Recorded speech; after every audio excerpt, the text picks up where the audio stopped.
Let's talk about utopias in movies.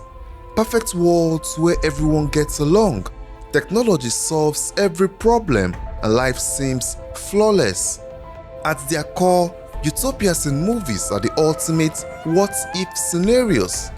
What if humanity got everything right? No war, no poverty, no inequality. It's an optimistic idea, right? Like imagine living in Tomorrowland. Everything is clean, futuristic, and designed for progress.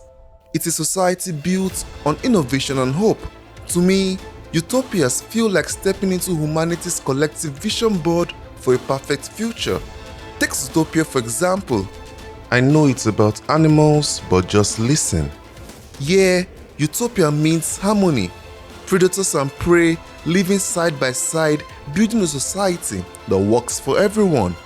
It's this beautiful metaphor for inclusion and cooperation. But even in a place as inspiring as Utopia, cracks eventually start to form. Prejudice, fear, and underlying tension bubble beneath the surface. Movie utopias are also not just about futuristic cities. Some movies take us back in time, or at least to a version of it.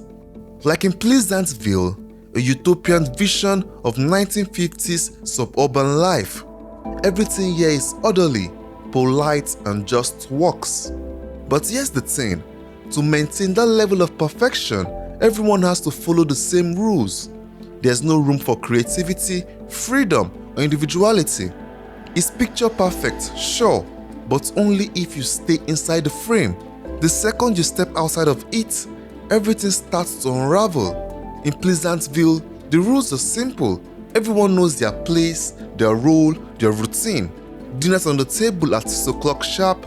The basketball team never misses a shot, even the weather cooperates. But that's the catch. Everything has to stay exactly as it is. The moment someone asks, what if we did things differently? The cracks begin to show. In Pleasantville, stepping outside the frame means introducing color, literally. When characters start expressing emotions, challenging societal norms, or simply wanting more out of life, the black and white world begins to transform. At first, it's subtle. A red rose here, a green card there, but soon, the entire town is forced to confront something it was never designed to handle: change. Creativity, freedom, and individuality start seeping in, and the so-called perfection of Pleasantville can't contain it. Here's the thing about staying inside the frame. It's safe, predictable, and comfortable, but it's also stifling.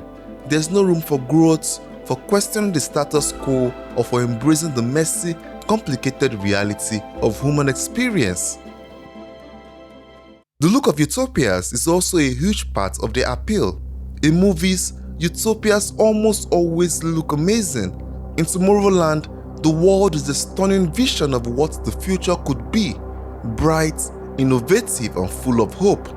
Even the smallest details, like the sleek transportation systems and lush green spaces, make you think, oh yeah, I could totally live here. But here's where things get tricky. To keep these worlds running smoothly, there's almost always a catch. In The Giver, the community has eliminated pain, conflict, and even bad memories. Sounds great, right? Except they've also erased individuality, love, and choice. Everything is perfect because no one is allowed to feel anything. It's like trading your humanity for peace. And if you ask me, that's a trade-off that's hard to ignore. Alright, let's get philosophical for a second. Why do we even dream of perfect societies? The concept of utopia has been around for centuries. Long before Hollywood started building futuristic cities and designing shiny gadgets, philosophers were sketching their own blueprints for paradise. Let's start with Plato. In his book, The Republic, Plato imagined a society where everything worked perfectly because it was ruled by philosopher kings. These wise leaders made decisions based on reason, justice, and what was best for the greater good. But there's a catch. To make this work, everyone had to stick to their role in society. No switching jobs, no chasing personal dreams. It's perfection, but at a cost.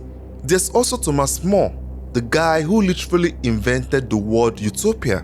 More wrote about an island where people shared resources, lived simply, and avoided greed. Fast forward to today, and those philosophical roots are everywhere in movies. Take Elysium for example. It's a utopian paradise with perfect lawns, pristine homes, and zero pollution. But just like Plato's Republic, it's only perfect for a select few. If you're not part of the elite, you're stuck on Earth where everything is falling apart. So the big question is, can a utopia ever really be fair to everyone? Can this perfection ever truly exist, or is the pursuit of it doomed to fail? The reality is that whether it's Plato's Utopia ruled by philosopher kings, Thomas More's simple island, or Hollywood's futuristic cities, utopias often evolve into dystopias, or should I say devolve into dystopias. In Snowpiercer, the trains first seem like a miracle, a self-contained utopia that saved humanity from an apocalyptic ice age. But here's the twist: the train's perfection only exists for the wealthy passengers at the front. The further back you go, the more dystopian it becomes. The oppressed in the tail section live in filth and poverty, fueling the system that keeps the elites comfortable. Another good example is The Matrix. On the surface, it looks like the ultimate utopia, a digital world where people live their life in peace. But the truth is that it is all an illusion. The machines keep humanity in a dream state while using their bodies as batteries. What seemed like perfection turns out to be one of the most oppressive dystopias imaginable. Or how about in The Village? At first glance, it's a peaceful, idyllic community cut out from the dangers of the outside world. But as the story unfolds, you realize this utopia is built on lies. The villagers are manipulated into staying inside the confines of the village by fear of creatures that don't even exist. It's a fascinating example of how control and deception can turn even the most idyllic setting into a prison. Perfection also often comes at the cost of freedom, individuality, or fairness.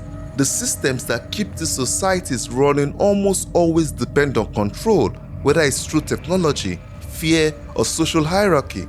Philosophers like Plato and Thomas More imagined societies where everyone knew their place and played their role. But in real life and in movies, human nature is messy. People question authority, they crave freedom, and they don't always fit neatly into a system. This is why in almost every utopian story, one thing is constant: rebellion.